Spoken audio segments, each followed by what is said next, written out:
Outland is a game by House Marquee and published by Ubisoft. On the Steam store page, the extra credits curator, who you should check out if you're going into the game industry, indicated that this game was a cross between Ikaruga and a platformer. And it's right on that point. It's a game that came out for the Xbox Live and the PlayStation Network, and now it's made its way to Steam. It's well reviewed and well received across the board, and only cost $8.99. Seems like a lot to get, right? And that's where things get interesting. I'm one to believe that games are more emotional and expose more emotion than people make them out to be. Our inner personalities and feelings can come out due to video games, as well as how we feel. I feel like that definitely can affect how we play games too. And so going into this review, as I'm frustrated a little bit and feeling a little bit stressed, I question whether or not that affects the way of me looking at this game. Attempting to make videos with noise and construction in the background has been tremendously challenging. Last thing you guys want to hear me is talking with a bandsaw and hammering in the background. It's not that easy, especially when it comes unexpectedly.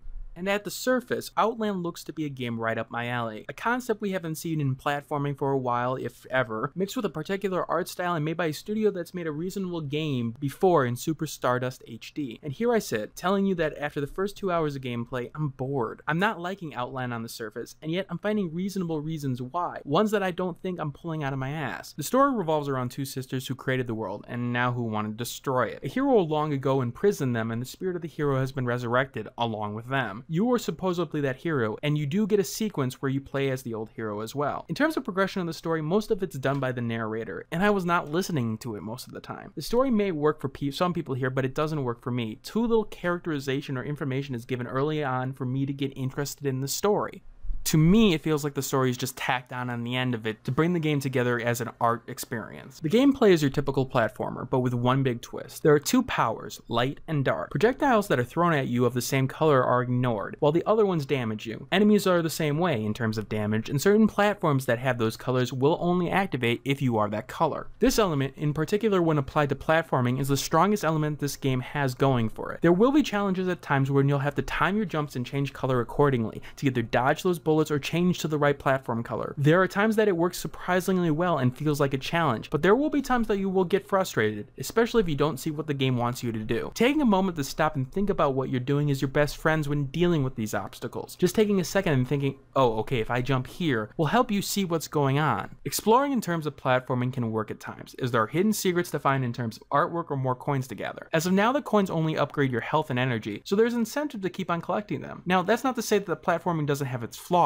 The biggest being the lack of a look feature in regards to verticality. If I'm making my way down the platforms, I have no way of looking to see what I'm jumping into besides the map, and that doesn't show me enemies or traps. There were times that I jumped right directly into a hazard because of it, and got me a little ticked off. Going slow and methodical is basically the direction the game wants you to go, at least on the surface. If you collect enough coins, you should be able to get enough life to power your way through some of the harder sections, to the next checkpoint, and then when you die, you resurrect with your full health again. Combat is also in the game, and the elemental switching is a part of that mechanic too, but unlike the platforming, I find that the combat is just, well, plain boring. Enemies are more annoying more than anything else, whether it be the angle that you hit them at or the range in which your sword reaches at doesn't match theirs. It felt like a chore most of the time, and to me didn't provide a lot of fun outside of when it was combined with the hazards of the level, when timing your element change was a key factor needed to battle with. Again, that's where the game was sweet and was enjoyable, but it felt a little bit too spread out in terms of those challenges that the game threw at you. The combat at times was way too easy. The ability to stun lock your enemy with your uppercut slash applied to a wide variety of enemies and made it rather easy. There were also boss fights, one that I ran into in my early playthrough that did spice up things a little bit but stand out in any sort of way. There's some miscellaneous elements that I did like that I haven't seen in a while or at all. I like the ability to destroy the health, the hearts, to get more coins for upgrade that actually rewarded you for getting through challenges unscathed or made you make decisions about whether the coin was more precious than the health. I did like and dislike the fact that the coins that dropped off enemies seemed to be affected by momentum. So hitting an enemy to the left seemed to make the coins drop off in that way. That could get frustrating, however, as flying enemies between platforms would naturally be a problem, as they usually dropped off the side of the map. The controls are also up and down for me. It's something I somewhat got used to, but I still hate the fact that what I consider to be a normal feature nowadays isn't here, rebindable keys, especially when the keyboard is involved. But even the controller doesn't have the choice of rebinding controls, and here they made a difference. They hurt me a lot here because the default and alternate control schemes don't work for me. I use a controller a lot for platforming games. Usually I like the main actions or main critical actions to be bound to the trigger buttons, mostly because of my hands. The trigger buttons naturally hit right for me due to my hand size. Well, one of the main mechanics of the game, switching from light to dark, is bound to the right bumper, not the right trigger. That felt unnatural to me and almost made me hold the controller differently to play it because of the way it was used in gameplay. I like rebindable controls for that reason, just because my way of holding the controller isn't the same way others would like it. Besides that, the controls are something that you get used to as you go along, but for the first few hours I had troubles with it. You jump pretty high, deceptively high. That takes getting used to, and the precision of platforming can be difficult at times in my opinion. The artwork is something to behold in terms of your character against the dark backdrop. You know where your character is on screen at all times, and works well against the dark backdrop. You know what to pay attention to on screen in terms of foes and pitfalls, as they are the bright, vibrant colors to pay attention to, but that only works to an extent. The foreground background does have elements that should have been emphasized a little bit more, in particular the ladders. Several times I had to look really closely as the black ladders blended into the background rather well. The art style is lovely, however at times I felt it was too artistic, that it went against the main portion of gameplay, which I think is a negative. It's definitely a unique style and I appreciate it because it does stand out in terms of that presentation. Sound-wise, nothing stood out in terms of music or sound effects.